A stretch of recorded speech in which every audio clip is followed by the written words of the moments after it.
IDEFRAN, Instituto de Divulgação Espírita de Franca, apresenta Sementeira Cristã. Oferecimento: Escritório Modelo, Contabilidade, Informática, Serviços de Despachante, Pegue Leve, Distribuição e Supermercado, Grafimpress, o papel real da impressão, Escolas Pestalozzi, uma boa educação é para sempre, e Panificadora Pão Nosso, com estacionamento para clientes.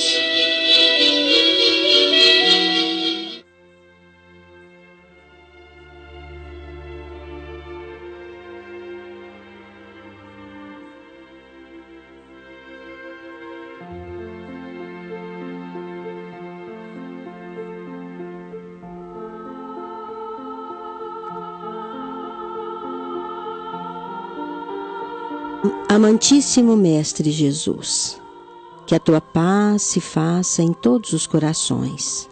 Faze, Divino Mestre, que a tua palavra, farol do caminho, da verdade e da vida, seja ouvida por todos, mesmo por aqueles que ainda entorpecidos pelas ilusões mais tristes se demoram nas malhas da incompreensão.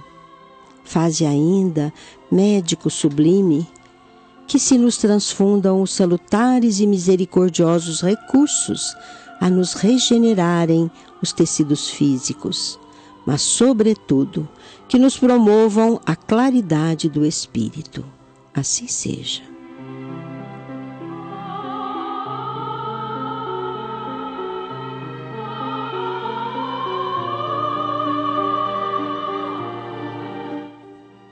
Bom dia, ouvintes. Sementeira Cristã, programa do IDEFRAN, Instituto de Divulgação Espírita de Franca. Bom dia, Nara. Bom dia, Eurípides. Bom dia, Luiz Gabriel. Bom dia para vocês, bom dia, ouvintes da Rádio Imperador. Diretor de áudio e sonoplastia.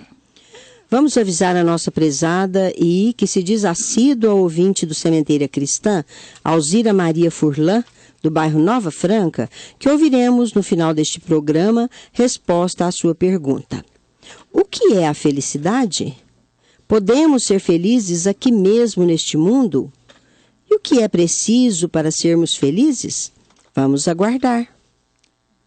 Meus ouvintes, é com muita alegria que recebemos hoje no Sementeira Cristã o nosso confrade Mário Arias Martinez, que na condição de empresário do ramo de informática, no comando de sua bem-sucedida empresa CHB Sistemas, vem atendendo com proficiência seus clientes nas áreas de calçados e de agronegócio.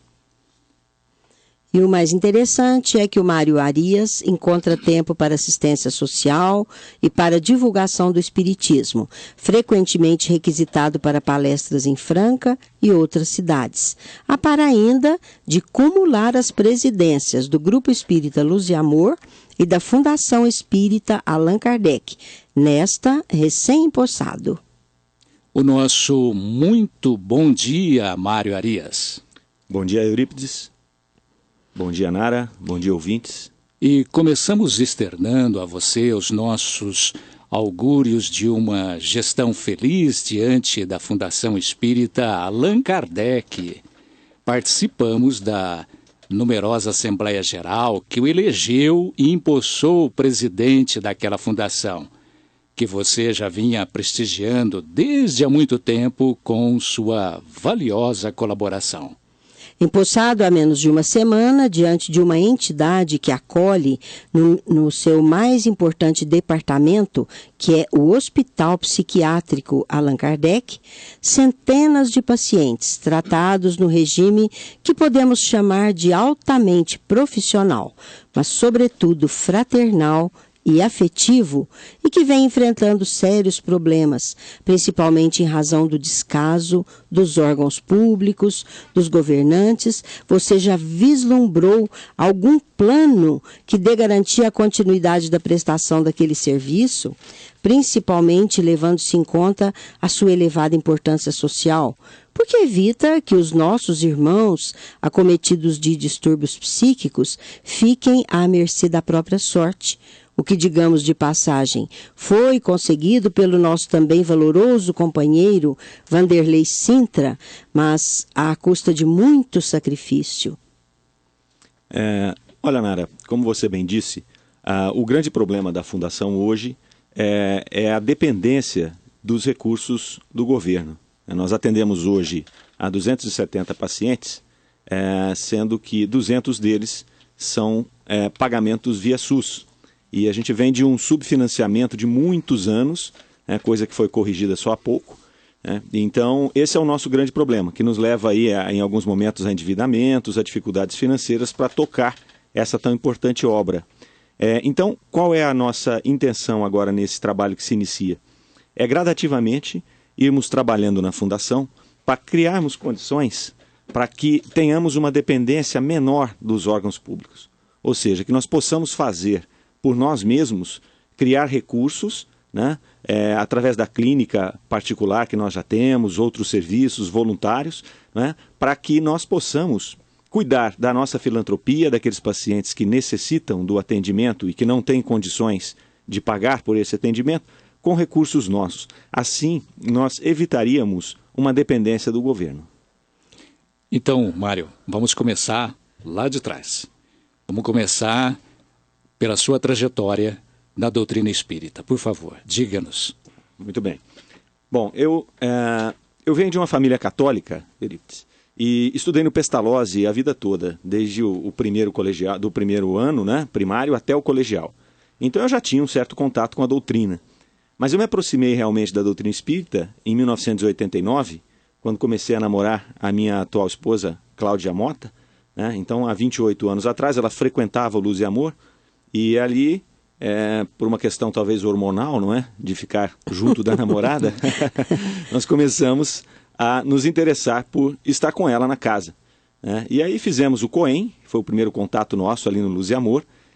Passado um tempo, começamos a auxiliar nesse COEM, a trabalhar ali junto com os organizadores. E depois tivemos a oportunidade de participar do primeiro estudo sistematizado da doutrina espírita, que foi trazido pelo Dr. Rubens Pereira. Nós formamos um grupo do Dr. Rubens, a Paulene Botelho e eu, e nós fizemos o primeiro ESD em Franca. Isso deve ter sido lá por volta de 91, 92. E é interessante, Eurípides, que como a Luz e Amor era uma casa muito pequena, nós precisávamos de um outro local para fazer os cursos. E esse local foi justamente o Allan Kardec. Nós transferimos o grupo para lá e ficamos durante vários anos, uns 8 ou 10 anos, trabalhando no Allan Kardec com esses grupos de estudos sistematizados. E estou aí no Luz e Amor até hoje, faço algumas palestras, alguns comentários nos centros por aí, em Franca, quando convidado. E quando você teve contato com essa entidade, porque convivia com as pessoas ali, você teve já um contato mais direto com propriamente o hospital? Não, assim, somente na questão de chegar lá e usar a sala, mas eu acho que aquela vibração já nos foi impregnando. Mas você teve uma trajetória ali no Allan Kardec ou não? Tem outra história aí? Então, no Allan Kardec foi outra história, não vem dessa fase. Ah, sim. No Allan como Kardec, foi isso, então? Esse contato, para você chegar agora onde está? Esse contato inicial aí com o Allan Kardec eu acho que foi importante para traçar essas vibrações todas, A minha história com Allan Kardec vem até de antes, porque o meu avô, Manuel Arias, ele foi barbeiro do Allan Kardec durante muitos anos. Então na minha casa sempre se falou muito de Allan Kardec, sempre se falou muito de José Russo. Meu avô trabalhou com José Russo muitos e muitos anos. Então ele sempre falava do Allan Kardec, sempre falava do José Russo.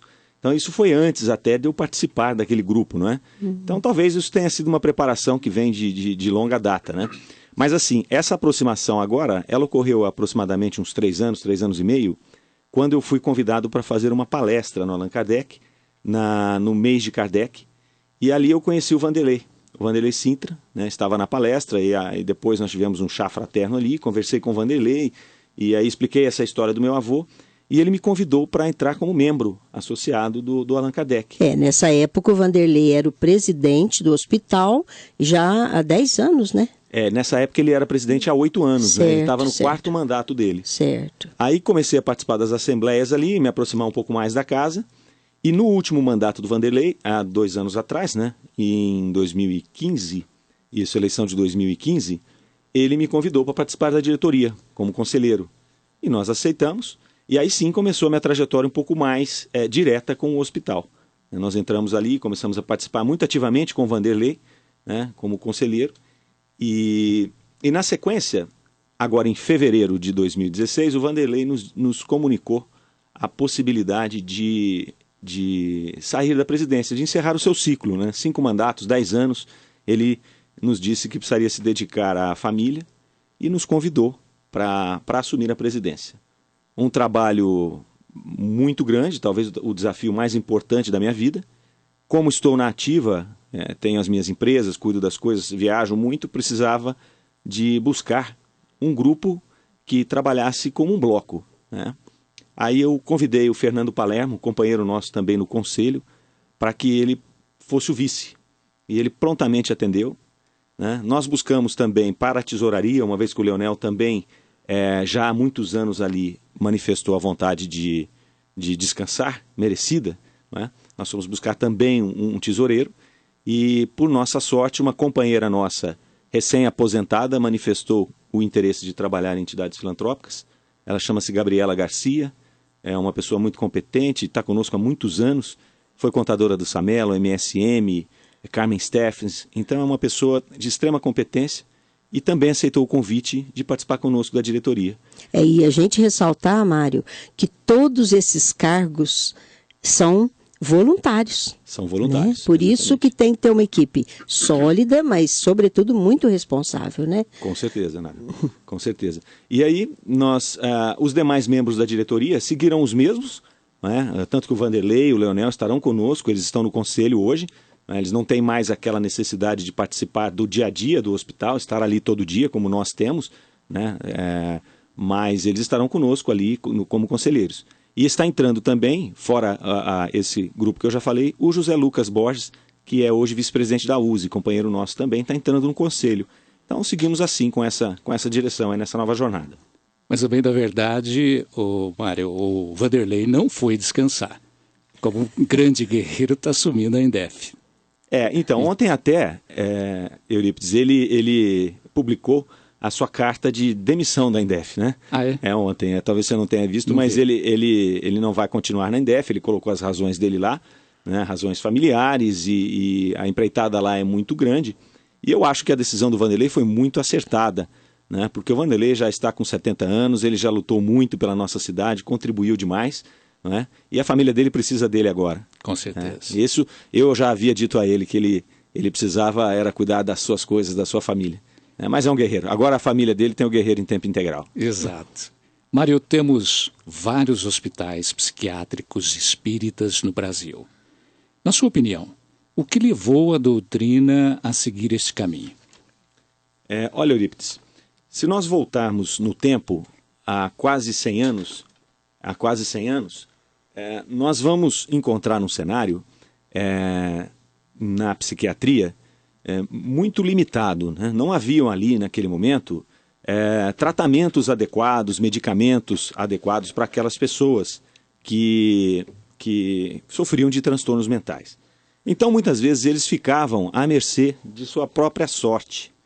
Então, eu acredito que a primeira razão que levou a doutrina espírita a se aproximar desses indivíduos com transtornos mentais foi a própria caridade, não é? Que é um dos preceitos da nossa doutrina. Fora da caridade não há salvação. Esse eu acredito que tenha sido o primeiro. E o segundo, também muito forte, eu acredito que é a compreensão do indivíduo como mais do que o corpo físico, né? Que a doutrina espírita também traz isso muito forte nos seus preceitos. Então nós compreendemos, como espíritas, que as patologias elas têm uma influência do espírito, elas não são só físicas. E essas influências podem ser do próprio espírito encarnado naquele corpo, ou também oriundas de processos obsessivos, que são outros espíritos influenciando aquele indivíduo, né, e levando a essa patologia.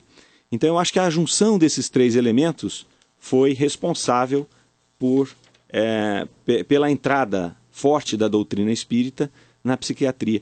Se você observar hoje, é importante o percentual de hospitais espíritas no contexto dos hospitais psiquiátricos. Eu acredito que devemos ter aí em torno de 20% a 25% dos hospitais psiquiátricos no Brasil são hospitais espíritas. Uhum. E os motivos são bem contundentes mesmo. Mas como é que está essa questão da saúde mental no Brasil hoje? Nós temos ouvido falar muito em fechamento de hospitais psiquiátricos, Mário. Então, Nara, esse é um contexto bastante complicado e que é muito interessante a gente divulgar e conversar sobre isso para que as pessoas compreendam, né, qual é o direcionamento, o modelo assistencial de saúde mental vigente no país hoje, né? Isso começou com a Lei 10.216, de 6 de abril de 2001. Naquela época, o presidente em exercício era o Fernando Henrique Cardoso, né, e o ministro da Saúde era o José Serra. Então eles lançam essa lei, a 10.216, que era uma lei que visava um tratamento mais humanizado às pessoas vítimas de transtornos mentais, né? Se a gente for voltar um pouquinho no tempo também, nós vamos ver que a questão dos manicômios, né, elas sempre geraram muitas controvérsias, porque nós tivemos realmente lugares terríveis no Brasil. Lugares que podem ser comparados a campos de concentração, de guerra, né? Um exemplo disso é Barbacena, que é talvez um dos piores exemplos de tratamento de saúde mental do Brasil. Então essa lei visava estabelecer um tratamento mais humano àqueles seres que sofriam desses transtornos. Ela é uma lei bastante sintética, que prevê um tratamento mais humanizado e inclusivo aos pacientes com transtornos mentais, né? Mas ela não tratava especificamente do fechamento dos hospitais. Ali ela prevê internação também. Ela foi sendo modificada aí ao longo do tempo. Eles queriam que a pessoa ficasse na família também, nessa lei? Exatamente. Que as pessoas que não tivessem necessidade... Condições, assim? Exatamente. Que não tivessem necessidade de ficar ali isoladas no hospital, que tivessem uma outra oportunidade, seja na família, seja em outro local mais inclusivo. Mário, mas isso já faz 16 anos. E nesse redirecionamento, quais são as diretrizes da política de saúde mental em vigor? Olha, Eurípides, se fala muito hoje em desinstitucionalização, a palavra até difícil, né? Ou deshospitalização. Então, de fato, houve uma reorientação do modelo assistencial. Ao longo desses 16 anos, essa lei 10.216, ela foi sendo preenchida com várias medidas provisórias e várias portarias, né, que vieram modificando essa lei e vieram dando um novo contorno, uma nova diretriz, né, à política, ao modelo assistencial.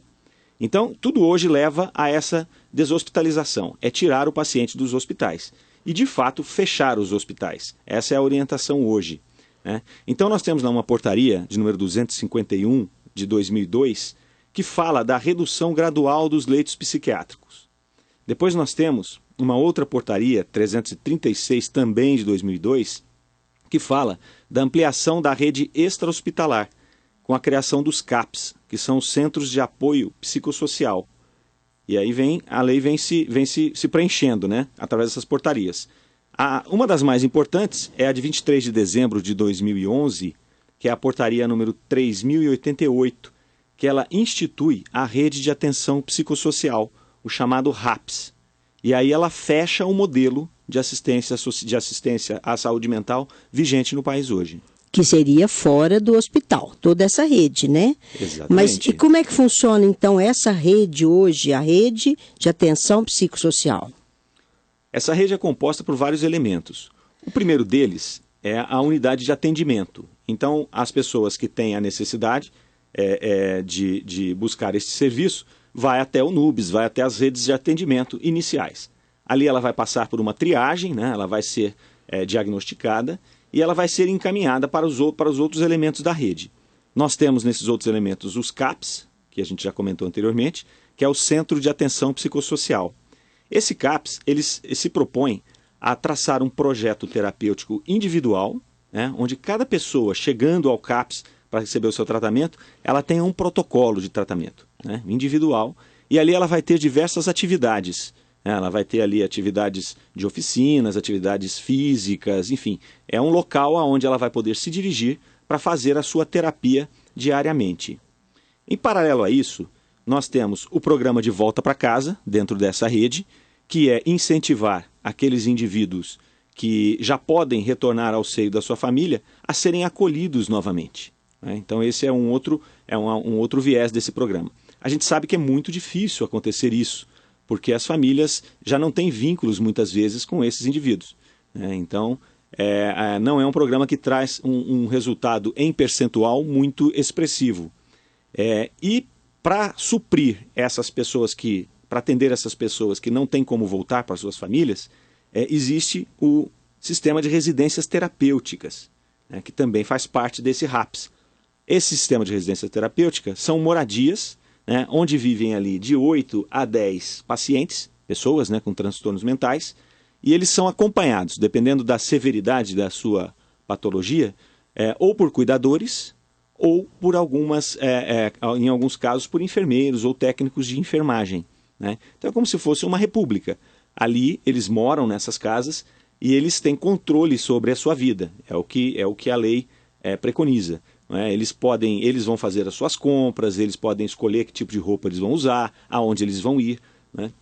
Esta é a ideia por trás desse contexto todo. Então não é um ambiente fechado mais, eles têm a chave da sua casa, é como se eles estivessem na sua casa. Eles cozinham, fazem tudo isso. Então essa é a ideia das residências terapêuticas, sempre assessorados por um cuidador ou por técnicos de enfermagem ou enfermeiros, quando for o caso. Depois nós temos um outro elemento dentro dessa rede, que é o hospital geral, onde as internações deveriam ser realizadas. Então, naqueles casos onde o paciente entra em surto ou tem uma recaída de alguma forma, ele não mais será endereçado a um hospital psiquiátrico, ele vai ser endereçado a um hospital geral. Que seria a Santa Casa de Franca. Que seria a Santa Casa de Franca. No caso de Franca. No caso de Franca, exatamente. O CAPS, existem alguns modelos de CAPS que têm alguns leitos, poucos leitos, que é onde a pessoa pode também ficar ali por alguns dias. Mas, em tese, segundo a lei, o hospital geral é quem deve receber esses pacientes ao longo do tempo aí. Mário, então, aí vem a pergunta que não quer calar. Onde entram os hospitais psiquiátricos nessa história? Qual a solução de continuidade? Então, essa realmente é a pergunta que não quer calar. Porque os hospitais psiquiátricos não fazem parte desta equação. A ideia era fechá-los mesmo. A ideia é fechá-los, Por isso que... Com a lei, né? É fechá-los. Na verdade, é o que nós falamos. Quando a lei foi feita lá em 2001, pelo então ministro Serra, ela em nenhum momento ela faz menção a fechar os hospitais psiquiátricos.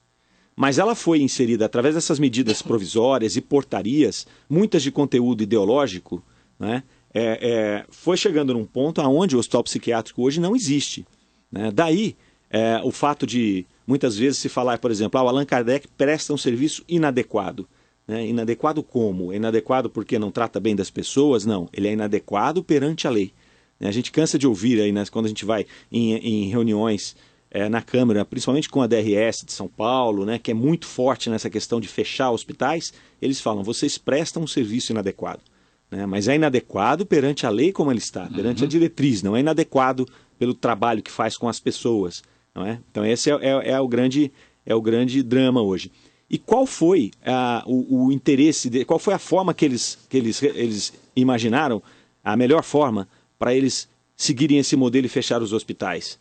Ao invés de fazer o trabalho deles lá, de montar a rede e aí sim retirar os pacientes e fechar os hospitais, uma das formas foi o subfinanciamento. Eles buscaram ao longo do tempo, nesses últimos anos, sufocar os hospitais, e matar por asfixia os hospitais, fazer com que os hospitais quebrassem. Nós vemos hoje hospitais psiquiátricos no Brasil, a grande maioria está quase quebrando. Que lástima. Exatamente. O Allan Kardec é uma exceção. Porque eles não atualizam o valor repassado, então a verba não é suficiente e estão investindo nessa rede que funciona, que é uma beleza, Mário. A gente vai falar um pouquinho mais sobre isso. Acontece assim, para você ter uma ideia, até 2015, até julho de 2015, onde houve uma mudança grande para nós na Fundação, nós vínhamos de 8, 9 anos sem correção na tabela SUS. Nós recebíamos uma diária de R$ 42 por paciente e o custo é R$ 102. Então, para cada dia e cada paciente dos quase 300 que a gente tem lá, nós tínhamos que complementar R$60 na diária. Então dá para imaginar aí o tamanho do rombo que aconteceu com o hospital, não é? Então chegou ali por volta de junho, julho de 2015, nós estávamos talvez na pior situação que a Fundação já se encontrou. Nós não tínhamos condição mais de pagar salários, a nossa dívida ultrapassava R$1 milhão, não tínhamos mais como tirar dinheiro. Às vezes a gente pensa, poxa, podíamos fazer uma campanha, uma festa, uma coisa, mas é que o hospital consome, o ano passado foram R$14 milhões as despesas do hospital. Então não dá para ser com festa, não dá para ser com uma promoção. Promoção assim desse tipo que você consegue. O volume é muito grande, são 270 funcionários. Então só a folha de pagamento do hospital ultrapassa R$400 mil mensais. Então, naquele momento, nós não tínhamos outra opção a não ser fechar o hospital. E fechar numa condição extremamente crítica, porque não tínhamos condição de pagar nem os funcionários, quanto mais as rescisões. E a pergunta que não queria calar naquele momento, para onde vão esses pacientes? Muitos são moradores, moram ali há 30, 40, 50 anos. Não tem condição de sair. Alguns não têm família mais, né, Mário? A grande maioria, Nara. A grande maioria deles, principalmente esses mais antigos, eles não têm família, não têm contato nenhum com a família, não há como encontrar família essas abandonou famílias. Mesmo, né? Abandonou. Mas aí, o que aconteceu? Nós tivemos um fato novo aí, que a Procuradoria-Geral da União, na figura do Dr. Wesley, aquelas coisas que a gente atribui à espiritualidade, porque as coincidências a gente acredita que não existem. Ele vendo um documentário falando do hospital e do tratamento inadequado do hospital, como eu já expliquei, no SBT, na Globo, ele ligou para o Vanderlei e disse, olha, eu ouvi que vocês estão fazendo um tratamento inadequado, como é isso? Eu queria saber. Então ele estava buscando os interesses dos pacientes. Se tem tratamento inadequado aí, eu quero discutir com esse hospital. E o Vanderlei o convidou. Pô, vem aqui conhecer a fundação. Poxa, mas eu posso? Não pode não, vai ser um prazer recebê-lo. Deve. E quando eu posso vir? Pode vir agora? Que é para não dar tempo de se preparar. Tem que se preparar. Maquiar. Maquiar a coisa. Ele falou, não, hoje era tarde, hoje eu não posso, mas amanhã às 9 horas eu estarei aí. Ótimo. Aí ele foi no outro dia às 9 horas, levou a sua equipe e se encantou com o que viu. Ele falou, poxa, mas como inadequado? O que é inadequado aqui? É óbvio que a fundação tem problemas, como todos os lugares, todos os hospitais, todas as empresas. Empresa, né? Um probleminha ou outro aqui. Mas, no geral, a nota é alta. Então, ele se encantou com aquilo e foi entender o que estava acontecendo. E disse, poxa, se não existe uma rede estabelecida, como é que nós podemos deixar esse hospital nessa situação? E ele propôs um processo, e esse processo foi julgado em regime de urgência, e nós conseguimos uma liminar, forçando a União, o Estado e o município a cotizarem 33% cada um e a pagarem o custo das diárias a R$102, até que a rede estivesse pronta. Seria pagar a diferença, né? Pagar a diferença. Então aí mudou o jogo, não é? Aí começando a receber um pouco do custo dos pacientes, nós conseguimos, juntando com o que a clínica particular já nos oferia, nós conseguimos sanear um pouco as dívidas e tocar a fundação até hoje. Mário, nós vamos para o nosso intervalo e vamos continuar, vamos até fazer uma pergunta, né, para você. Essa situação hoje, como você vê tudo isso, mas você vai responder após o intervalo. Análise. Ok.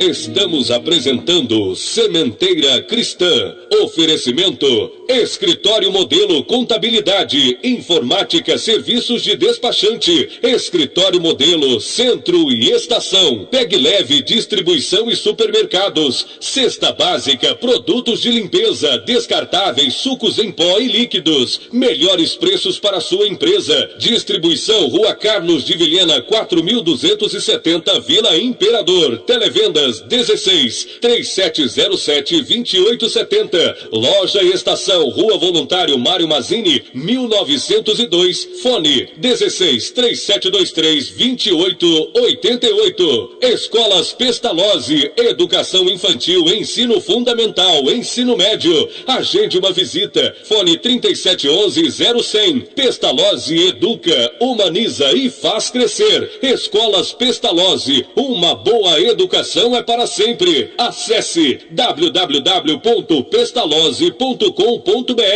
Grafimpress, o verdadeiro papel da impressão. Rua José Bonifácio 361, Vila Nicásio, 37220410 e 37220418. Panificadora Pão Nosso, Rua Padre Anchieta 2163 Centro, 37222933, com estacionamento para clientes. Idefran, Instituto de Divulgação Espírita de Franca, Major Claudiano 2181 Centro, www.idefran.com.br.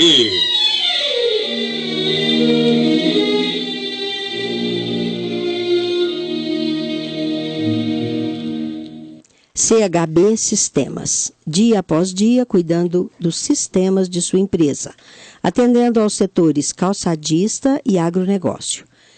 Endereço: Avenida Antônio Barbosa Filho, 1005, Jardim Francano. Acesse www.chb.com.br ou facebook.com/CHB Sistemas, ou ainda e-mail atendimento@chb.com.br. Programa Sementeira Cristã entrevista Mário Arias Martinez, atual presidente da Fundação Espírita Allan Kardec. A pergunta que ficou do bloco anterior, Mário, após a sua contextualização de toda a situação de carência e de dificuldade dos hospitais psiquiátricos no país, é a seguinte: como você analisa e vê todo esse cenário? Bom, Euridice, acontece assim. Nós falamos um pouco sobre essa nova orientação e sobre todas as nuances dessa proposta de tratamento. Nós somos simpáticos a grande parte do que se propõe ali. Nós acreditamos realmente que hoje, com o avanço das drogas, dos tratamentos, com o avanço das terapias, nós realmente temos que ter um tratamento diferente para os pacientes de transtorno mental, de fato com mais inclusão, né? Então a lei ela traz coisas bastante interessantes, mas ela apresenta alguns problemas, né? Ela é muito boa no papel. Se a gente analisar a lei no papel aqui e conversarmos mais sobre ela, nós vamos ver que talvez nós vamos chegar próximos da perfeição. Olha, isso é o que tem que acontecer. Mas como tudo que é muito bom no papel, na hora de implementar nós temos algumas dificuldades aí, não é? Então vamos elencar algumas aqui. Alguns problemas graves aí que a gente tem que equacionar. Vamos pegar o exemplo de Franca, né? Franca, nós não estamos no pior dos mundos aqui. Apesar de ter muita reclamação com saúde, nós não estamos no pior dos mundos. Tem muito a se fazer, mas existem lugares piores. Mas vamos pegar Franca como exemplo. Essa rede, o RAPS, em Franca, ela é praticamente inexistente ou muito incipiente. Nós temos um CAPS em construção, onde era a antiga Ciretran. Vocês sabem, a Ciretran se mudou para próximo do Allan Kardec, ali onde era a DR, não é? Sim. E lá onde era a Ciretran está se transformando num CAPS. Essa é a ideia. Mas já faz 2 anos que está construindo. Né, e não todas siglas novas para mim. O CAPS é o Centro de Atenção Psicossocial, que nós falamos no bloco anterior. Né? Então estão fazendo esse CAPS que vai receber as pessoas com transtorno mental para poder fazer aquele tratamento individualizado. Então está em construção ainda, não existe. Não é? Outro grave problema aí são os recursos governamentais. Nós vimos o que aconteceu com o Allan Kardec em 2015, que se não fosse o processo colocado pela Procuradoria, nós teríamos ido à falência. Então, o governo muitas vezes ele não repassa o recurso, na maioria das vezes, ou repassa insuficiente. E vocês continuam recebendo? Nós continuamos recebendo o valor, você fala? Essa diferença... continuamos até hoje, sim. Depois, no final, eu quero explicar um pouquinho mais sobre como nós estamos nesse momento, mas nós estamos recebendo essa diferença. Certo. Em partes, né? Em partes. Mas a gente vai detalhar um pouquinho mais, né? Só para não perder a linha aqui. Então, os recursos escassos do governo fazem com que essa rede fique muito comprometida. Não é? E aí nós temos também algumas dúvidas, aí jamais entrando na lei, que eu acho que precisamos discutir isso sem ideologia, de uma forma madura, de uma forma muito responsável, que são as condições operacionais dessa lei. Né? Então vamos lá. O sistema de residências terapêuticas, ele também é bonito no papel. Eu estou dando autonomia para as pessoas, para que elas possam cuidar da vida delas, para que elas possam sair na rua, fazer suas compras, fazer sua comida, não é? Muito bem. Só que nós temos casos de pacientes, vamos pegar o Allan Kardec, cuja patologia é tão crônica, que ele não tem perfil para viver numa casa sozinho. Ele depende de pessoas cuidando dele o dia todo. Né? Se ele não toma o remédio, ele se torna extremamente agressivo. Né? Às vezes ele é muito comprometido, que ele não consegue ficar vestido, por exemplo. Né? Então nós temos um paciente lá que você coloca a roupa nele, ele tira. Você coloca, ele tira. Você coloca, ele tira e rasga a roupa. Então se você colocar 30 vezes a roupa nele, ele vai tirar 30 vezes e vai rasgar 30 roupas. Tem que ficar isolado sem roupa. Então, sabe, é complicado isso, né? Então, não dá para generalizar. Todo mundo dá para fazer isso. E a lei generaliza, ela acha que todo mundo faz isso. Nós temos casos aí horrorosos aí pelo Brasil afora. Outro ponto que nós temos grave é a questão dos idosos. Como também nós já falamos, nós temos pessoas lá que moram há 30 anos, 40 anos, 50 anos, 60 anos na fundação. Então são pessoas que hoje têm 85, 90 anos. Se alimentam muitas vezes por sonda, ou tem que ter alguém para alimentá-las ali, andam de cadeira de roda, né, não se locomovem. Então como que essa pessoa vai morar numa residência terapêutica? Né? Que é com questão de acessibilidade, médico o tempo todo, 24 horas, medicamento à disposição. Né? Então, quer dizer, tem todo um tratamento ali que a gente enxerga ser bastante difícil você retirar essa pessoa e colocar no sistema de residência terapêutica. Ela teria que sair dali e ir, então, para uma casa de repouso, né? São Vicente de Paula, algum outro lugar. Não é? Mas ela tem transtorno mental e ela precisa de tratamentos específicos para transtorno mental. Então, essa é uma condição interessante a ser discutida. Né? Outro ponto, o Hospital Geral. Onde? Né? Quantas vagas? E como? Essa é uma pergunta interessante. Porque imaginemos a Santa Casa. Santa Casa cheia de problemas também, déficits enormes. Não tem condições ali de criar alas novas. Ela vai criar alas para quantos quartos? Ela vai ter 10, 12 quartos. Nós temos 270 pessoas, tem uma fila de espera enorme no Allan Kardec, né? Aguardando atendimento. Como é que nós vamos pegar e colocar 10 pessoas na Santa Casa e imaginar que resolvemos o problema? Outra coisa aí, esses pacientes, muitas vezes, eles, que no momento crônico, né, no momento de surto, ele precisa às vezes de 2 meses, 3 meses de tratamento até ele estabilizar e poder voltar para onde ele estava, ou seja, para a sua casa, ou seja, para a residência terapêutica, onde quer que seja. Ele vai ficar 2 a 3 meses dentro do hospital, dentro de um quarto na Santa Casa, por exemplo? Essa é uma dúvida. Porque o hospital psiquiátrico, vamos falar do Allan Kardec, que é onde a gente conhece. Seria só um quarto lá na Santa Casa. O hospital tem mais coisas, né? Exatamente. Tem oficinas. Tem oficinas, tem quadra, tem atividades o tempo inteiro. Então ali você tem fisioterapeuta, você tem aquele educador pátio, físico, né? Que eles podem ouvir música. Tem tudo. O pátio, tem a horta, enfim, tem todo um contexto ali preparado para esse tipo de recuperação. Não é? Então, o que acontece é assim, por isso que a gente citou o conteúdo ideológico. Não é? Esse conteúdo ideológico que foi colocado na lei é aquela história assim, eu saio de uma situação muito ruim, de hospitais psiquiátricos ruins, desumanos, para uma situação de hospital psiquiátrico zero. Não é? E não é aí. Nós temos que encontrar um meio do caminho, nós temos que encontrar uma situação onde o hospital psiquiátrico forneça, seja um hospital de apoio, né? Não mais um hospital asilar, só nesses casos extremamente crônicos, né? Bem fiscalizados, e que ele seja um hospital de apoio nessa rede. A rede é fantástica, desde que ela funcione. Hoje a gente nem tem rede, não é? Mas se ela funcionar, é fantástico no papel. Não é? Mas mesmo assim, nós entendemos que o hospital psiquiátrico deve ser tratado como um hospital de apoio. Toda essa situação de deshospitalização começou na Europa, há muitos e muitos anos atrás. Não é? E o que acontece? A Europa eliminou quase todos os hospitais psiquiátricos e hoje eles estão construindo hospitais de novo.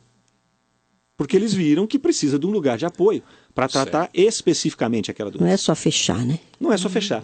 Então, no Brasil, nós temos que tomar cuidado, porque senão nós vamos desmantelar toda essa rede que tem, boa ou mal, de hospitais psiquiátricos. Não é? E muitos são bons, tem muitos ruins, mas tem muitos que são bons. Então, nós vamos desmantelar isso. Então, imagine em Franca, nós acabamos com o Allan Kardec. Entramos com a rede, incipiente do jeito que ela está. Aí nós criamos o caos aqui em Franca e depois vai chegar para o Allan Kardec e fala, vamos abrir de novo? Não é assim, não, a partir né? do momento que você fechar o Allan Kardec, ou ele vai virar um museu, nas palavras do nosso prefeito anterior, que eu vi isso dele, então lá vai virar um museu. Não, lá não vai virar um museu, nós vamos reorientar a fundação para outra atividade. Mas aí lá na frente, quando eles chegarem e falarem, olha, agora nós precisamos de novo de internar pacientes mentais aí com transtornos mentais, pode correr o risco da gente falar, olha, desculpa, nós não temos mais esse recurso aqui. Sim. Agora nós estamos orientados para outra coisa. Para Alzheimer, para idosos, para, enfim, qualquer coisa que nós reorientarmos, né? Um exemplo de Sorocaba. Um exemplo de Sorocaba que nós temos, que é muito, muito ruim.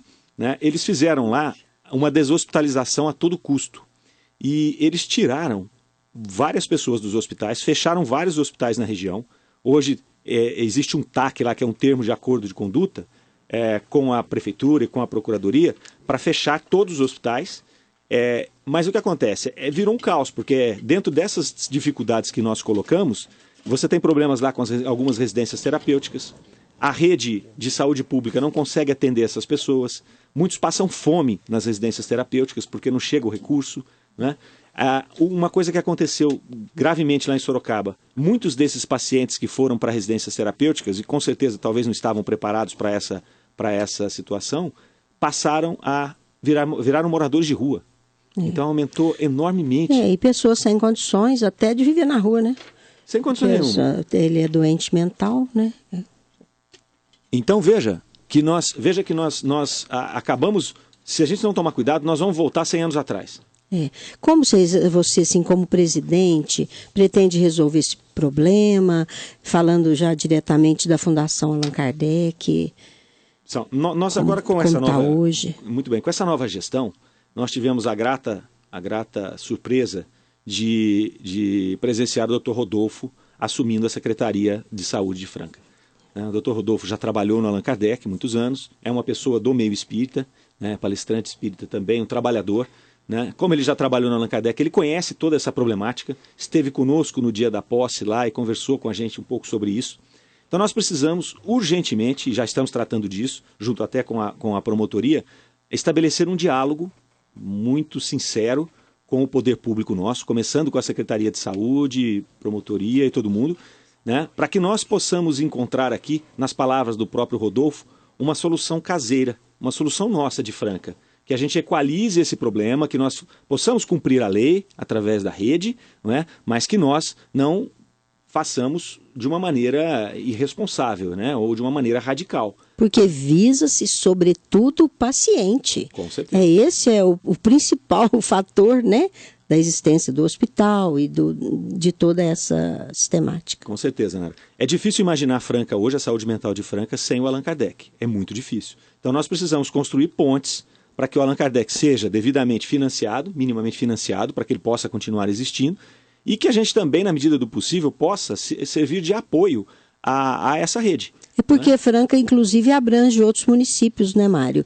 Parece que são 21. São 21 municípios. Foi falado aquele dia lá na universo posse. de aproximadamente 600 mil pessoas, Nara, que necessitam desse serviço. Na saúde mental, se não me falha a memória, eu não tenho esse dado exato, mas me parece que são 13, 14 mil pessoas aí nesse atendimento, né? Então temos que fazer isso com muito cuidado. E vocês têm alguma ideia sobre isso? Nós temos, né, do Allan Kardec. A prefeitura também já entende um pouco do problema. O que a gente precisa agora é equacionar isso, né? Porque envolve recursos, envolve fazer essa rede, envolve manter essa rede, né? Porque fazer a rede não é o mais difícil, né? Fazer a rede, pega o dinheiro e constrói o CAPS, constrói tudo, mas e manter isso funcionando? Né? São funcionários. Nós vimos no final da última gestão que nós tivemos aí um longo período sem nenhum psiquiatra na rede pública. Né? Sem nenhum psiquiatra na rede pública. Então é tudo muito complicado. Né? Falar no papel é muito fácil. Né? Para vocês terem uma ideia, só para a gente concluir. Não, pode ficar tranquilo, Mário. Ainda tem a pergunta, como está o Hospital Allan Kardec hoje? Ok. Muito bem. O Hospital Allan Kardec, como eu falei para vocês, nós estamos judicializados, né? Estamos agora na fase final dessa liminar. Nosso processo, segundo as informações que nós temos da Justiça Federal, está nas mãos da juíza para a sentença final.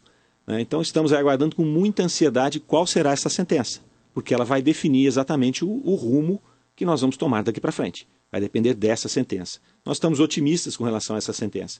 Mas o que acontece nesse momento agora? Por conta, como eu expliquei antes, os 3 poderes estavam pagando R$ 102 a diária. A União não nos paga desde agosto. A União é um descaso total. Não nos paga desde agosto. Só a União está devendo mais de R$ 1 milhão para o hospital. A Prefeitura e o Estado estavam pagando mediante notificação. A juíza notificava num dia, eles pagavam no outro. É onde a gente estava sobrevivendo. Agora, desde dezembro, como o processo, nós tivemos férias forenses e o processo subiu para julgamento, para a sentença. Aí não teve como notificar. É normal, é um trâmite operacional ali, né? É um trâmite administrativo. Então nós estamos sem receber... Há 2 meses. Há 2 meses. Que é o período de férias. O período de férias. Então nós estamos hoje com R$400 mil negativos, usando cheque especial e financiamentos bancários, e nós suportamos até o final do mês. Né? Se até o final do mês não houver alguma coisa nova, nós aí não temos mais limite para buscar dinheiro no mercado. Então essa é a nossa situação. Mas nós estamos otimistas que provavelmente essa sentença deve sair na próxima semana, e no mais tardar na outra, que é onde finda os nossos recursos, né?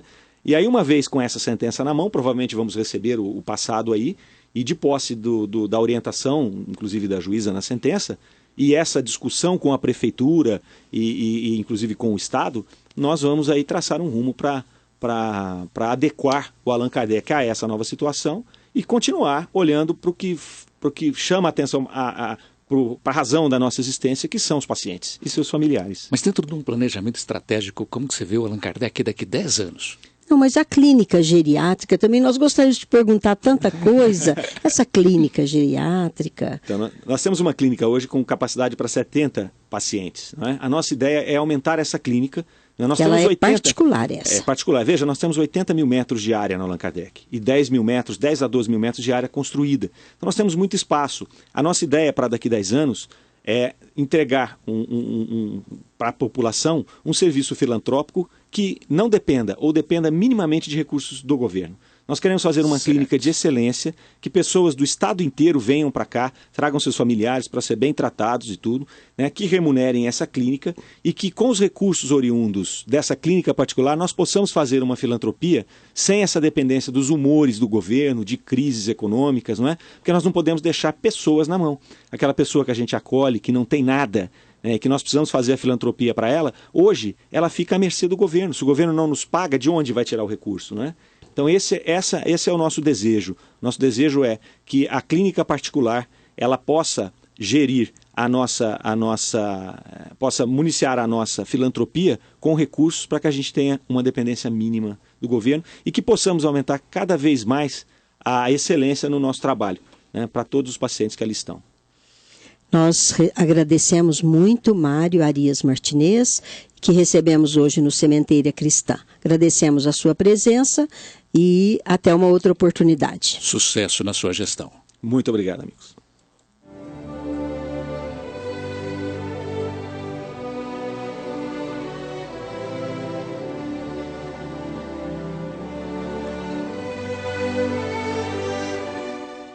No programa Sementeira Cristã, em nossa dimensão. São notas, convites, informações, campanhas que visem recursos para a sustentação da assistência social das entidades espíritas e notícias do movimento espírita em geral.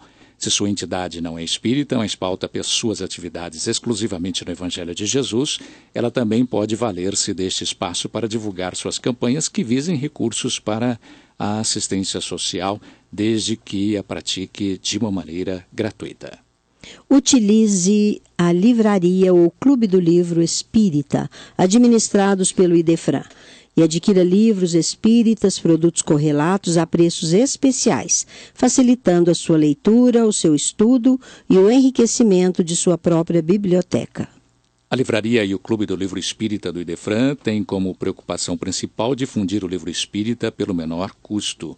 Especialmente o Clube do Livro Espírita, administrado pelo Idefran, que atende Franca e muitas outras localidades do Brasil. O Clube do Livro Espírita do Idefran, por força das grandes quantidades de livros adquiridas junto às editoras e distribuidoras, pode distribuir livros a preço de clube. Ligue área 16-3721-8282 ou consulte o site www.idefran.com.br e você saberá que existem várias maneiras que podem tornar mais baratos ainda os livros distribuídos pelo Clube do Livro Espírita do Idefran.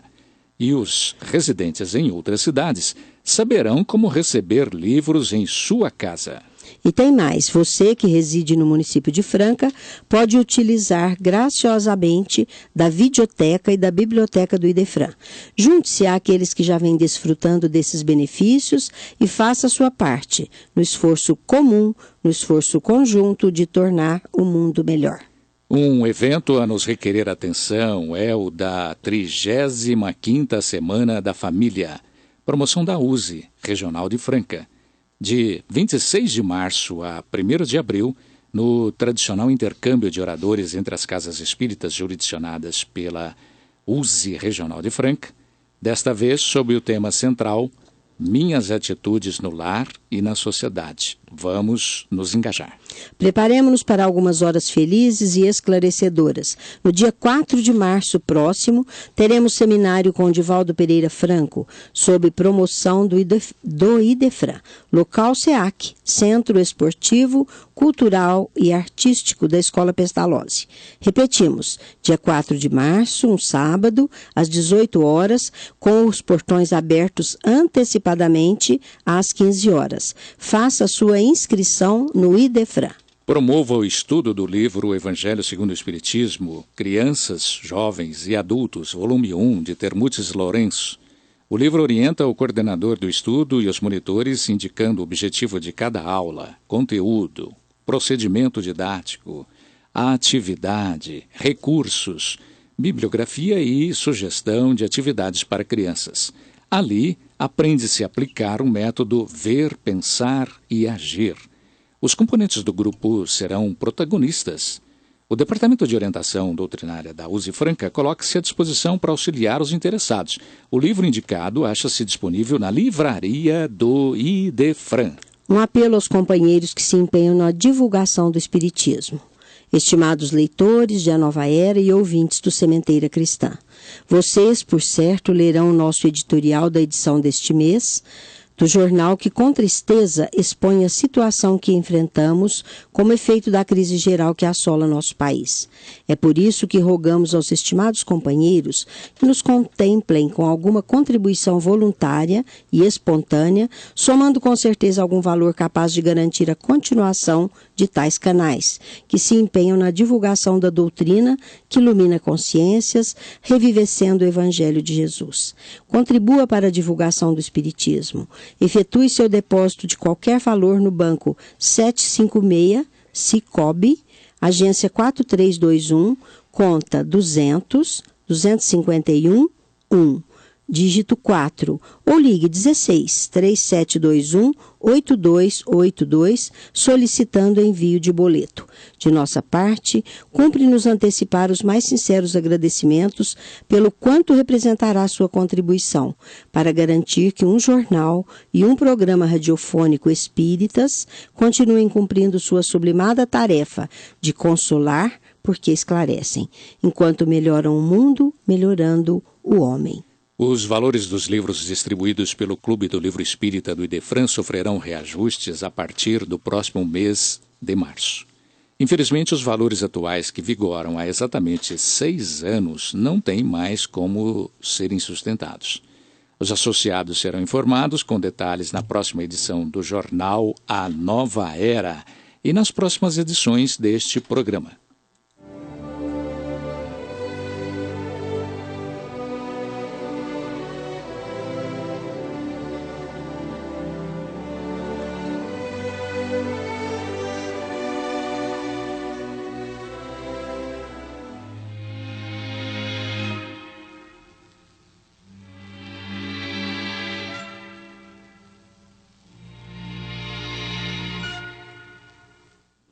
No programa Sementeira Cristã, pergunta e resposta.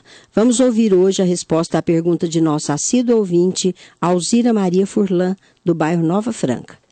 O que é a felicidade? Podemos ser felizes aqui mesmo, neste mundo? E o que é preciso para sermos felizes? Vamos ouvir a resposta, minha cara Alzira, em gravação preparada pelo nosso companheiro Jaime Batista da Silva. Quando os ensinamentos da doutrina não me clareavam ainda o raciocínio, li numa entrevista da saudosa cantora Maísa a frase: a felicidade não existe. Existe sim momentos de felicidade na vida. Fiquei, logicamente, muito triste, pois até então achava que encontrar a felicidade deveria ser o principal objetivo da existência. Com efeito, toda pessoa que procura a felicidade apenas nas coisas materiais corre o sério risco de se desapontar, pois beleza, poder, fama e fortuna, principais atributos perseguidos pela maioria das criaturas, são coisas efêmeras que por si sós não garantem nem fazem a felicidade de ninguém. A rigor, o que seria então a felicidade? Segundo os dicionários, felicidade é o estado de perfeita satisfação íntima, ventura, beatitude, contentamento, grande alegria e euforia. Já segundo a conceituação espírita, a felicidade consiste no conhecimento e compreensão de todas as coisas, na ausência de qualquer sofrimento físico e moral, na satisfação íntima, na serenidade do espírito, no amor que une todos os seres e, portanto, na ausência de todos os aborrecimentos provenientes da relação com os maus e, acima de tudo, na visão de Deus e na compreensão de seus mistérios revelados aos mais dignos. Voltando à pergunta em si, podemos afirmar com segurança que é possível alcançarmos a felicidade neste mundo, embora seja ele de expiações e provas. Não a felicidade absoluta, que é atributo apenas dos espíritos puros, que já se elevaram na árdua escala evolutiva, na conquista moral e intelectual. Podemos sim desfrutar da felicidade relativa, já que ela decorre das próprias qualidades dos indivíduos, e não da condição material do meio em que se encontra. Ela está em toda parte, onde existam espíritos capazes de serem felizes. O que fazemos para alcançá-la? Entendendo, primeiramente, que felicidade é uma questão de compreensão. As criaturas que encaram a vida sem nenhuma conjectura de sua realidade espiritual não podem ser felizes. Seus momentos de alegria e satisfação passam depressa e são bem poucos. Por colocarem a felicidade onde ela não pode estar, querem encontrá-la em coisas ilusórias, que logo se desfazem. A felicidade mora em nós mesmos, em nossa consciência. Temos um objetivo na vida e só somos felizes quando o estamos realizando. Em síntese, a felicidade deve ser construída a partir do lugar onde estamos, da situação que estamos vivendo. Como ensina velho ditado, a felicidade não é uma estação na viagem da vida. Trata-se de uma maneira de viajar, uma realização interior, buscando descobrir os potenciais divinos que há em nós. Há uma lenda hindu bastante interessante a esse respeito. Conta-se que em tempos recuados, todos os homens eram deuses. Abusaram tanto de sua divindade que Deus decidiu retirar seus poderes divinos. O Senhor considerou que não haveria lugar na terra aonde o homem um dia não chegaria. Resolveu então esconder os poderes divinos num lugar onde ele nunca se lembraria de procurar, dentro do próprio homem. Desde então, conclui a lenda, procurando a felicidade, o homem conheceu a terra, explorou o espaço, mergulhou nos mares, escalou montanhas, em busca de algo que se encontra em seu próprio íntimo. Por isso, Jesus dizia que o reino de Deus está dentro de nós. Oportuno lembrar que a felicidade não é pessoal. Se somente a possuirmos em nós mesmos, se não pudermos partilhá-la com os outros, ela será egoísta e triste. A rigor, a pedra fundamental da felicidade está situada no amar ao próximo como a si mesmo. Ou seja, a existência humana está condicionada ao supremo esforço do labor do bem em todas as direções da vida. Felicidade é o bem que se proporciona ao próximo. A alegria de fazer feliz é a felicidade em forma de alegria. Concluindo, a felicidade recomenda gerar trabalho, repartir esperança, distribuir alegria, promover a educação, ajudar sempre. Assim fazendo, a paz e o bem-estar prevalecerão sobre as demais realidades naquele que a movimente com a participação de todos. Muita paz.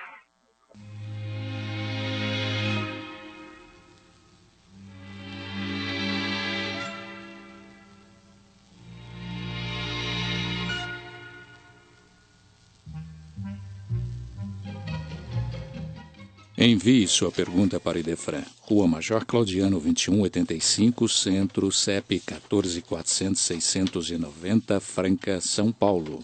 Ou pelo telefone área 16 3721-8282 ou ainda por e-mail idefran@idefran.com.br.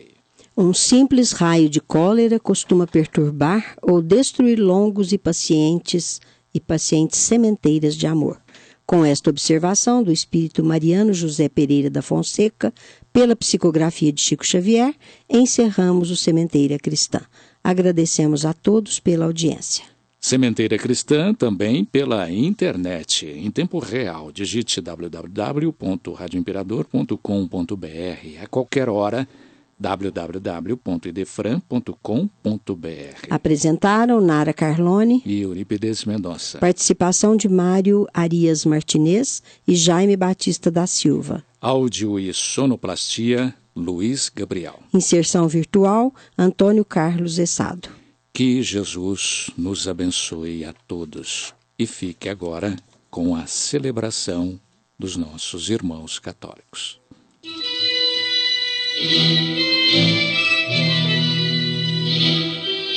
Idefran, Instituto de Divulgação Espírita de Franca, com o apoio de Escritório Modelo, Contabilidade, Informática, Serviços de Despachante, Peg Leve, Distribuição e Supermercado, Grafimpress, o papel real da impressão, Escolas Pestalozzi, uma boa educação é para sempre, e Panificadora Pão Nosso, com estacionamento para clientes. Apresentou Sementeira Cristã.